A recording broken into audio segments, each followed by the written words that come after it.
Harry, today's topic is faith alone. We hear this concept all the time in the Christian faith, right? But we're going to read in Hebrews chapter 11. It's the faith chapter starting in verse 1 and 2. Now, faith is confidence in what we hope for and assurance about what we do not see. This is what the ancients were commended for.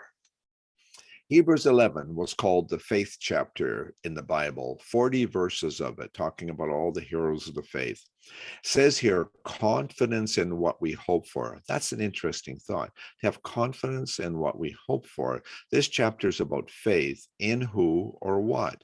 All people have faith, period, in something. It's the object of our faith that creates joy or disappointment. Our faith choices are often, for example, ourselves, government, schools, our careers, spouse, children, medication, or whatever. We all know how that turns out. This article is obviously faith in God, Jesus, and the Word, and so on. How does that turn out? Technically, great. God is reliable, predictable, all-powerful, all-knowing, and so on. So what can go wrong? One word, us. Are we reliable, predictable, and responsible in our service to him? That choice is ours. Not many of us are. Could you read verse 7, please? Yeah, it says, by faith, Noah, when warned about things not yet seen, in holy fear built an ark to save his family. By his faith, he condemned the world and became heir of the righteousness that is in keeping with faith. Noah, as we know, passed the test. Noah had faith, but was it faith alone? God said to Noah, build an ark, save yourself and all the creatures on earth. A flood is coming. So did Noah have faith? Did he believe God? Yes, he did. But did Noah say to God, you build the ark and I'll run it for you? No, 100 years Noah spent building the ark on dry ground. Noah told his neighbors what was going to happen. It was going to rain a lot. There was going to be a flood. Get ready. Come with us. How helpful were the neighbors? Can you imagine how they ridiculed Noah? Noah knew God was reliable and true, and so was Noah. To make for faith work, both parties need to work. Could you read James 2:14-18? Yeah, it says, what good is it, my brothers and sisters, if someone claims to have faith but has no deeds? Can such faith save them? Suppose a brother or a sister is without clothes and daily food. If one of you says to them, go in peace, keep warm and well fed, but does nothing about their physical needs, what good is it? In the same way, faith by itself, if it is not accompanied by action, is dead. But someone will say, you have faith, I have deeds. Show me your faith without deeds, and I will show you my faith by my deeds. What is James' message? We participate in our faith journey. God does his part, we do ours.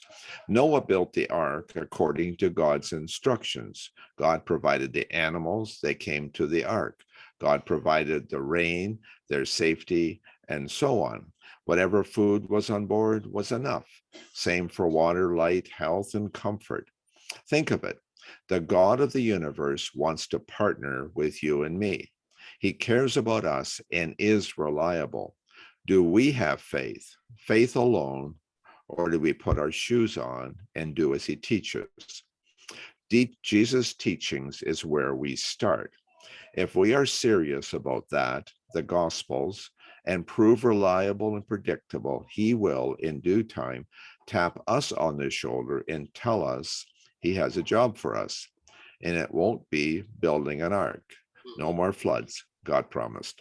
Amen. But Harry, you know what's one thing where I think is a really downfall in the Christian faith is that we see this faith alone concept and it encourages people to not take any action. And, it's the contrary to what we read in the Bible. Through Jesus's teachings, he tells us to do such things. And all throughout the letters as well, we see this concept of like with our faith, we are to produce fruit or we are to do actions. We are to be obedient. And I just, it saddens my heart when I see people that just say, I'm saved by faith alone, and then they do nothing with that faith, and it's a waste. And we see this contrary here. A person should be really, the easiest place to find that is in all the parables. All the parables are about doing something. It's about having fruit, about working in the vineyard. It's about it's all those things, the talents. A person was given talents. Two people did something, the other one didn't, and all that. The wise and the foolish virgins, some were just working on minimums, others they were ready and willing to provide. They all had the same invitation. All the parables, the invitations are the same, but what you do with them is up to us. Faith, very important. We have to know and trust that God is real, and God has to be able to know that we're real, and we're going to do our part. It's even Stephen. He does his part, we do ours, and there is no other plan. Amen. Thanks a lot for this, Harry. Thank you.